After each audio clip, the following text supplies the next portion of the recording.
2 साल live in में रहने के बाद रश्मि और अंश को अब लगने लगा था कि वे सिर्फ एक दूसरे को झेल रहे हैं। अब उनके बीच पहले जैसा कुछ नहीं बचा। दोनों ने माना कि रिश्ते ज़्यादा ख़राब हों इससे पहले दोनों को अलग हो जाना चाहिए। उन्होंने यह फैसला मनपसंद कैफ़े में अपनी पसंदीदा ब्लैक कॉफ़ी पीते हुए की और तय किया कि जिस तरह उन्होंने अपने मिलने को सेलिब्रेट किया था उसी तरह अपने बिछड़ने को भी सेलिब्रेट करेंगे। आज उनके रिश्ते का अंतिम दिन था। दोनों को शाम में मिलना था। अंश को समय और जगह के बारे में रश्मि को जानकारी देनी थी जहां वे अपने बिछड़ने के इस पल को सेलिब्रेट करने वाले थे। अंश आज देर तक सोया रहा।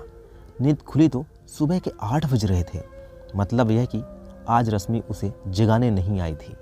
हर रोज़ उसकी सुबह उसकी पसंदीदा कॉफ़ी के साथ रश्मि के बाहों में होती थी। रश्मि को उसे जगाने के लिए थोड़ी मेहनत करनी पड़ती। वो उसके सिर के पास बैठकर उसके बालों में उंगलियां घुमाती, उसके होठों पर अपने नरम होठ रख देती और हौले से किस कर लेती और फिर गालों पर हल्की थपकी देती। धीरे धीरे अंश नींद की दुनिया से बाहर आता और खुद को सिकोड़ता हुआ उसकी बाहों में समा जाता और फिर रश्मि उसके हाथों में कॉफ़ी थमा देती। वो कॉफ़ी पीते हुए रश्मि को निहारने लगता और रश्मि अक्सर इस वक्त असहज हो जाती। ओह, तो जाने से पहले मैडम ने एक कॉफ़ी तक नहीं पूछा। अंश ने खुद से हल्की अंगड़ाई लेकर वो नीचे उतरा। बदन टूट रहा था। लॉन तक गया। रश्मि की 2 बार आवाज़ लगाई। शायद रश्मि जा चुकी है, उसने खुद से कहा। फ्रेश होने के बाद अंश भी ऑफिस के लिए निकल गया। लंच टाइम में उसने रश्मि को फ़ोन किया और बताया कि वे दोनों शाम हजरतगंज में मिलेंगे। कुछ देर वहां गुजारने के बाद वे मरीन ड्राइव चले जाएंगे जहां गपशप करेंगे। फिर लौटकर रूम पर केक काटेंगे और फिर रात 12 बजे एक दूसरे से हमेशा के लिए अलविदा कहेंगे। अंश ने मोबाइल पर ही यह शिकायत भी की कि उसने अंतिम दिन सुबह कॉफ़ी क्यों नहीं दी उसे और मुआवजे के बतौर रात में जाने से पहले रश्मि उसकी पसंदीदा कॉफ़ी अंतिम बार उसके लिए बनाएगी। ये भी तय कार्यक्रम में पूरे हक से अंश ने जोड़ दिया। रश्मि ने उसे बदमाश कहा और शाम को मिलते हैं बोलकर फ़ोन कट कर दिया। अंश का आज दिल नहीं लग रहा था।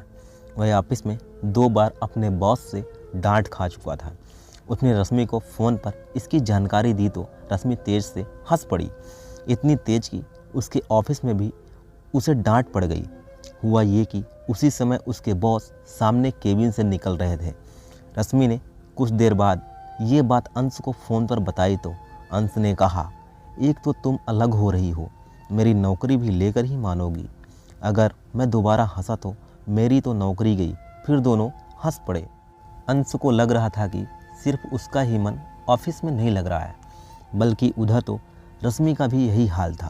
दोनों ने एक दूसरे से मोबाइल चैट शुरू कर दिया। आज अंश को रश्मि से बहुत कुछ पूछना था। वो चैट पर सवाल किए जा रहा था। रश्मि को तो मानो मौका ही मिल गया। उसने मैसेज डाला, अच्छा तो अलग होने के दिन इतने सारे सवाल, 2 साल में तो कुछ नहीं पूछा मुझसे। अंश ने जवाब भेजा, तुमने मौका ही कहाँ दिया। रश्मि ने मैसेज में चुटकी ली।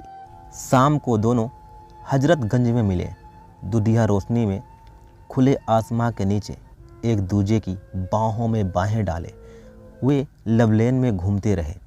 अंश ने पुरानी बातें याद करने की कोशिश की तो रश्मि ने उसे उन बातों को दोबारा याद न दिलाने की हिदायत दी। रश्मि ने कहा कि अब वे रिश्ते ख़त्म कर रहे हैं और पुरानी बातें ताज़ा करने से दुख ज़्यादा होगा और वो फ़िलहाल दुखी नहीं होना चाहती। फिर दोनों मरीन ड्राइव पहुँचे और एक कोने में जा बैठे। आज पूर्णिमा की रात थी। आसमां में चाँद पूरा था। दोनों हाथों में हाथ डाले उस पूरे चाँद को निहारते रहे। रश्मि ने अंश से कहा, सुनो। अंश ना जाने किस दुनिया में खोया था। रश्मि ने दोबारा थोड़ी तेज आवाज़ से बोला, सुनो अंश। इस आवाज़ के साथ अंश अपनी ख्वाबों की दुनिया से बाहर आया। हाँ बोलो, चाँद आज बेहद खूबसूरत है ना? रश्मि ने पूछा। शायद वो खामोशी को तोड़ना चाह रही थी या शायद उसे यही पूछना था। अंश ने एक बार चांद को देखा, फिर रश्मि की तरफ। हाँ बिल्कुल तुम्हारी तरह, तुम नहीं सुधरोगे। रश्मि ने हमेशा की तरह ये वाक्य जोड़ दिया। हाँ मैं नहीं सुधरूंगा। अंश ने भी हर बार की तरह इसे दोहराया और दोनों हंस पड़े। अच्छा सुनो, ये चाँद कभी आधा और कभी पूरा क्यों होता है? क्या ये अच्छा ना हो कि या तो आधा ही रहे या फिर पूरा? अंश इस सवाल का जवाब देना चाहता था, बल्कि वो चाह रहा था कि रश्मि कोई ऐसा सवाल करे जिसके जवाब में वो अपने दिल की सारी बातें उसके सामने रख दे, जिसका अब तक उसे मौका नहीं मिल पाया था। और आज उस खूबसूरत चाँद के जिक्र के जरिए वो मौका अंश को मिल गया था। दोनों अपने साथ के अंतिम दिन को सेलिब्रेट करने के लिए हजरतगंज में मिले।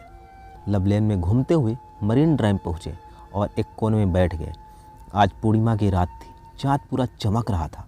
चाँद को निहारते हुए रश्मि ने वो सवाल कर दिया था जिसका जवाब शायद काफ़ी दिनों से अंश देना चाहता था। अंश ने रश्मि की आंखों में देखते हुए जवाब देना शुरू किया। रश्मि तुम्हें याद है जब हम पहली बार मिले थे, कितने खुश थे हम? रश्मि ने हाँ में जवाब दिया और साथ में बोल पड़ी, पर तुम उन बातों को क्यों ले जा रहे हो? मेरा सवाल अलग है। अंश बोल पड़ा, मैं उसका ही जवाब दे रहा हूँ। रश्मि तुम सुनती ही नहीं हो। रश्मि ने कहा, अच्छा बाबा बताओ, पर ज़्यादा घुमाओ नहीं। ओके, मैं सीधे पॉइंट पर आता हूँ।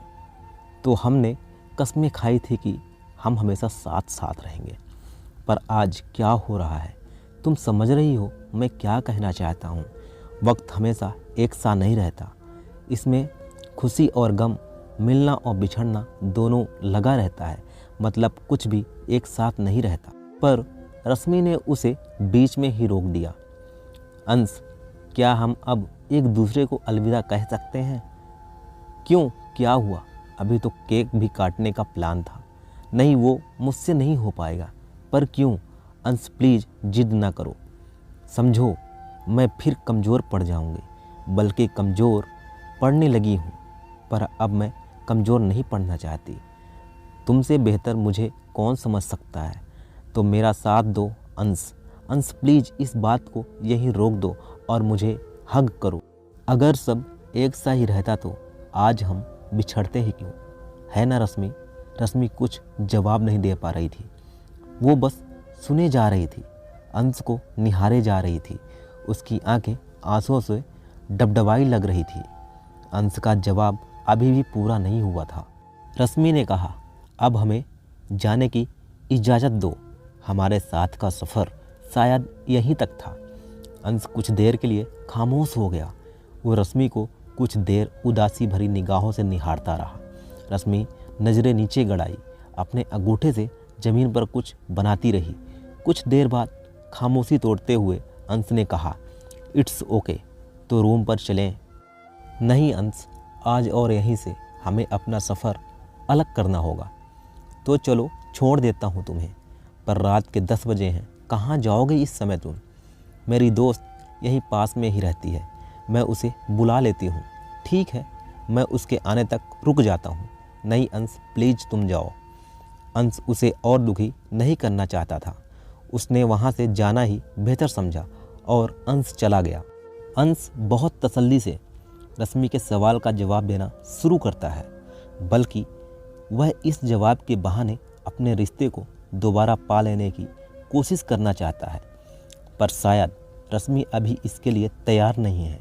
वह जिद करती है कि अंश अब जवाब देना बंद कर दे और उसे जाने दे। अंश को जाते देख रश्मि की आंखें छलछला आईं। वह अपनी ज़बान खोलती है, शायद वो अंश को आवाज़ देना चाहती है, पर आवाज़ ज़बान के भीतर ही कहीं दब कर रह जाती है। वह बाहर नहीं निकलती। अंश जैसे ही कार स्टार्ट करता है, रश्मि तेज तेज से रोने लगती है। अंश उसके सामने से चला गया, वो उसे रोक क्यों नहीं पाई? वो दौड़ पड़ती है कुछ दूर, फिर अचानक रुक जाती है, खुद को थोड़ा संभालती है। ये मैं क्या कर रही हूँ? पर मैं अंश को क्यों जाने दे रही हूँ? नहीं, कुछ गलत हो रहा है मेरे साथ। मैं सब ठीक कर दूँगी, वह मन में बड़बड़ाती है। वह अपना मोबाइल निकालती है और सबसे ऊपर जो नंबर दिखता है वह डायल कर देती है।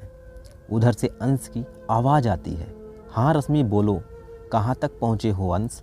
बस अपनी गली में हूँ। मतलब घर तक नहीं पहुँचे हो ना? नहीं बताओ। अंश एक बात बोलूँ? हाँ बोलो। मैं चाहती हूँ ये चाँद यूं ही पूरा रहे। पर चाहने से क्या होता है रश्मि? बहुत कुछ होता है अंश, मैं समझा नहीं।